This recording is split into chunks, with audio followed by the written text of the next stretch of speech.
What's going on, guys? It's Zach. We are back. It has been a minute. So due to, we had some holidays thrown in, I took a deload in there, I got injured, so it's just been, I've been super busy, with actual life things. So we are back here hitting a leg day, and this was the first leg day that I hit post severe, mild / severe ankle sprain. But around Easter time, so a few weeks back, playing basketball, balling out, rolled the ankle pretty hard. There wasn't a lot of swelling, and there wasn't really any bruising, but it took a good 2 to 3 weeks for me to, get, full range of motion back. And actually, it still feels a little funky, but it took 2 or 3 weeks for me to kind of rehab it. And I've actually been filming some of the stuff that I've been doing to try and rehab the ankle back to 100%. So next week's video, I'll go through some of the stuff that I was doing, and because I really don't want to lose. You don't want to, just let it go and lose, range of motion and, not be able to utilize the ankle. So this was the first leg day that I hit back from the ankle injury. I think this is like 2.5 weeks after post injury. And I was like, you know what? I'll just go in, I'll take it easy. I'll take it really easy. And ended up like, you go in there and stuff starts, you're feeling it out. Oh, all right, this feels good. I could do this. And so I ended up going pretty ham, and actually having like a really good leg workout. It was the first leg workout I hit in probably 3 weeks. So, I just kind of rolled with it. But starting out with the pendulum squat there, and you just saw some pulse reps. Some pulse reps I was doing after, and I was just really mindful of of the ankle and how it was feeling, and I didn't want to squat or do anything too intense, but I knew that I could get some quality reps in on that pendulum squat. Went from there into a dumbbell RDL here, and just focusing on driving down through the heels. Not much ankle flexion, so pretty easy movement. So did a few sets there, and then it jumped into something a little different that I just kind of I was standing over there in the corner, and I was like, oh, this wedge would make a good wedge for my ankle, for my feet, to kind of get my heels up, and because I wasn't wearing my Addy Powers, so going with like a goblet squat, I think you would call this, like a goblet front squat, and getting tons of knee flexion and ankle flexion. And actually, what I noticed was the ankle didn't really bother me when I was keeping things lined up, keeping my knee, lined up with my ankle. Had no pain there. But when if I started to like go into weird positions with my ankle, that's when I really noticed some pain there still. So superset those front, goblet squats with just some quad contractions, just squeezing the quads, and those were sped up 2 times. So usually I go like 10 seconds on, 10 seconds on. It's been a while, right? I'm kind of rusty.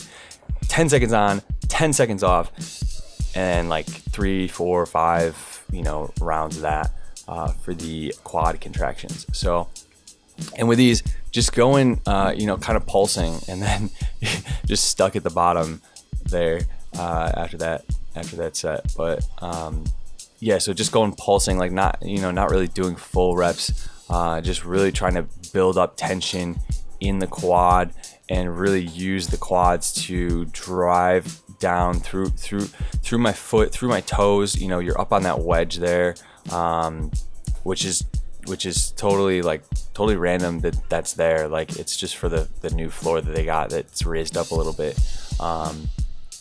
But moving on to a seated hamstring curl. You guys have seen this before. I've gone over these before in the Hypertrophy Mindset episode. Link up top there. And this is just kind of a, since I haven't hit legs in like 3 weeks, I just kind of wanted to get in, get blood into both the quads, the hamstrings. Didn't want to push it too much, but you'll see here at the end that I kind of went a little overboard. But loading the lengthened range here as usual with the seated hamstring curl, and just did probably 3-4 sets here, and then moved on to, drum roll please. So I was like, you know what, might as well do some BFR, some blood flow restriction, or occlusion training.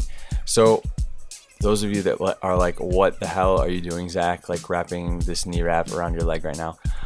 So blood flow restriction, occlusion training, BFR, basically what you are trying to do is trap blood in the muscle. So you're trying to drive blood in the muscle by lifting very lightweight, like 20 to 30% of your max.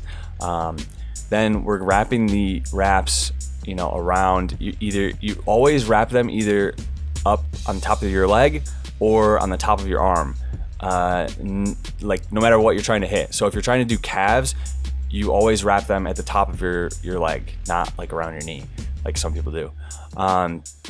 So what those wraps are doing is they're allowing blood to be driven into the muscle, but they're not allowing blood to return out of the muscle. So we're really you're gonna get a gnarly pump, which obviously the pump has been shown to be slightly anabolic. I won't say if you get a pump you're growing muscle, but if you get a pump, that's a good sign that you are creating hypertrophic effect.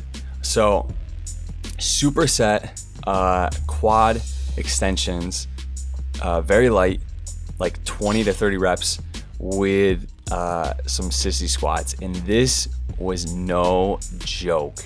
Like no joke. I mean, sissy squats by themselves are no joke, but the stretch that you got after you just got that ridiculous quad pump from leg extensions is just gnarly and so painful. So this is not for the faint of heart. If you're trying to tiptoe around leg day, this is not what you want to do. But the benefit to this kind of training, this BFR training, is you can go a lot lighter. It's easier on your joints. So if you're injured, i.e. me, if you're injured, you can go a lot lighter. If you are, say you're at the end of a prep and you're just depleted, your joints are banged up, this is a good way to simulate. It's been shown that it's very similar to lifting heavy weights, but you can use a lighter weight. So you can have the same effect as lifting heavier weights, but without that wear and tear on the body. It's just you gotta have. I'm serious. You have to have some mental fortitude to. You gotta be a little crazy, honestly, to do it. And as far as like safety goes, because I know people will be like, oh my god, like your leg's gonna fall off. It's been shown to be, as safe as normal lifting. So really, you don't have anything to worry about.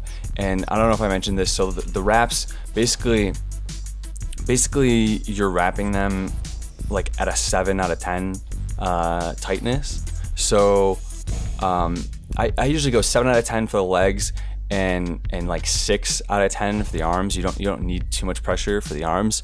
But if it's hurting as soon as you put the wrap on, you've wrapped it too tight. So that's kind of a good gauge for how tight the wrap should be. And this is just brutal. I mean, just look at my face. Like the stretch portion of these sissy squats was just brutal. So this was awesome, and I think it actually helps I like to do them at the end of my workouts. I think it actually helps, driving all of that blood in there at the end of the workout. I think it helps recovery, helps speed up your recovery process a little bit near the end of the workout here. See, I'm just holding myself up with my arms right now. So that is going to be the workout, guys. Give BFR a shot, and I will see you guys next week. Peace.